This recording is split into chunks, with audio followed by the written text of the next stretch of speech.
Howdy, my name is Jesús Crespo.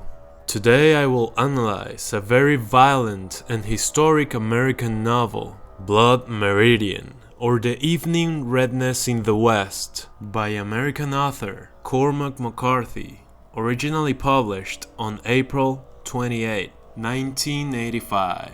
The version that I read is a Random House Modern Library 25th Anniversary Edition, which I found beautifully crafted, with its hardcover, a durable binding made of high-quality cloth and synthetic material, a shade reminiscent of sand or khaki.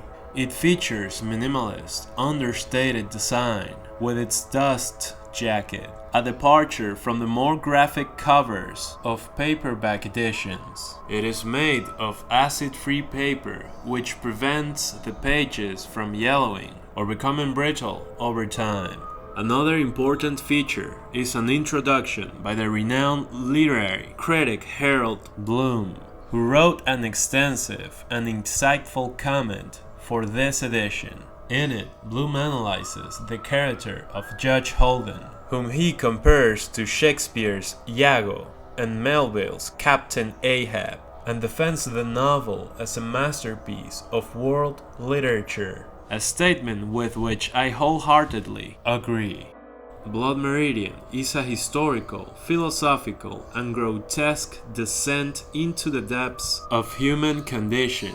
Cormac McCarthy uses dense biblical prose, devoid of conventional punctuation, to chronicle the systemic violence in the US-Mexico border. In the mid-19th century, the story follows the kid, a young fugitive from Tennessee, who joins Clanton's gang, a group of documented mercenaries hired by Mexican governors to massacre Apaches and collect their scalps in exchange for gold. What begins as a civilizing mission quickly turns into an orgy of senseless violence where there is no distinction between the guilty and the innocent.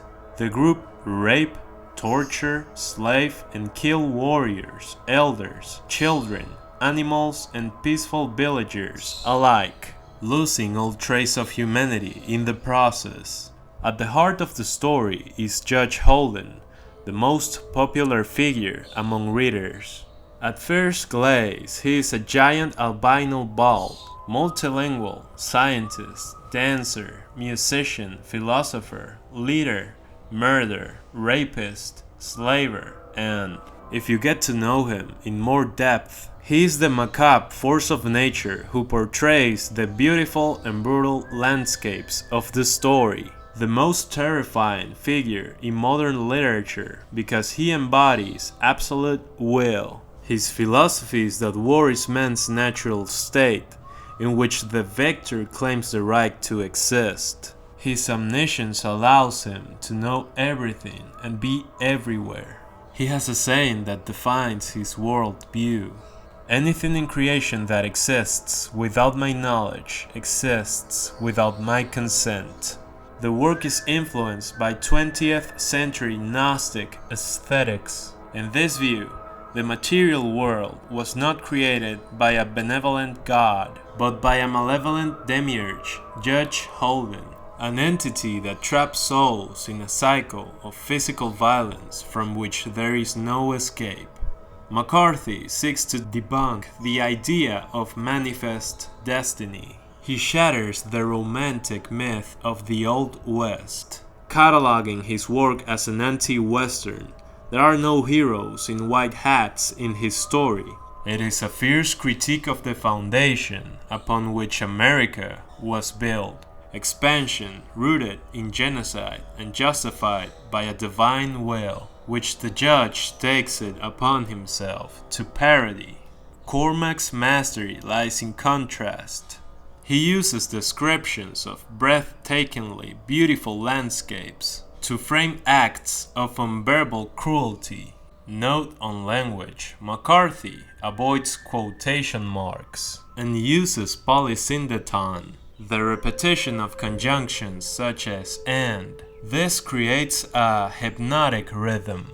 reminiscent of the Old Testament, that forces the reader to process the violence without pause, who tends to get worn out by the slaughter. This is one of the most criticized aspects of the novel.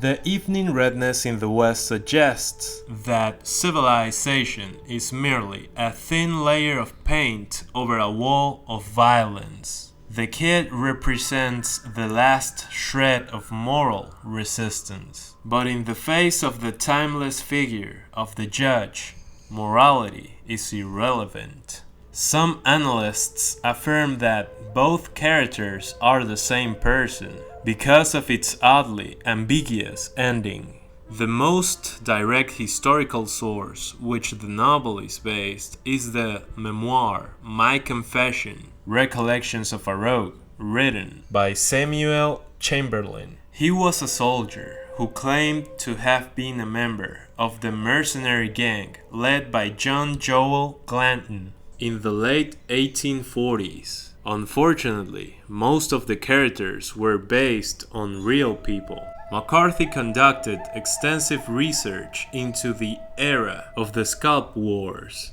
At that time, the governments of the Mexican states of Chihuahua and Sonora offered monetary rewards in silver, pesos, for the scalps of Apaches. This created a market for death, where groups of mercenaries, such as Glanton's gang, began killing any indigenous people or even Mexican peasants to pass off their scalps as those of warriors and collect the money.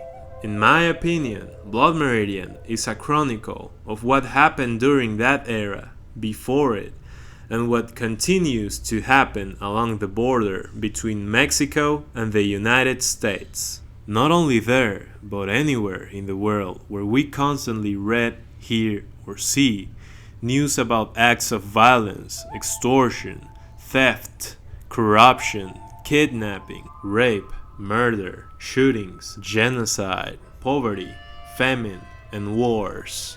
John Glanton and his gang are still out there, dancing, and it is our duty to confront them, be kind, avoid them, and survive them, even though they will never die, as the judge.